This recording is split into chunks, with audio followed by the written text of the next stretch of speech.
நீலகிரி மாவட்டம் குன்னூர் அருகே இன்ஸ்டாகிராம் மூலம் பழக்கமான 16 வயது காதலன் வீட்டில் தனியாக இருந்த 11ஆம் வகுப்பு மாணவியுடன் உல்லாசமாக இருந்ததோடு அவரிடமிருந்து 2 லட்சம் ரூபாய் மதிப்புள்ள தங்க நகையை பறித்துச் சென்றுள்ள சம்பவம் அதிர்ச்சியை ஏற்படுத்தியுள்ளது.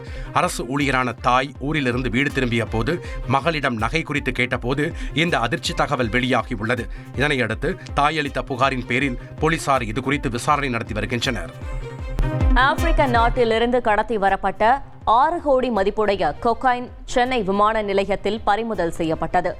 ஜாம்பியா நாட்டை சேர்ந்த 30 வயது இளம்பெண் ஆப்பிரிக்க நாடான சேனேகல் நகரிலிருந்து சென்னை வந்தார்.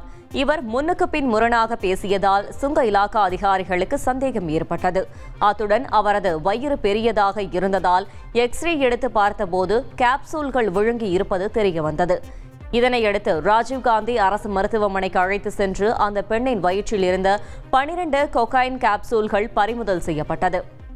அலாவுதீன் நாட்டை காப்பாற்ற போராடும் சாமானிய இளைஞனின் சுவாரஸ்ய கதை தினமும் இரவு 8 மணிக்கு.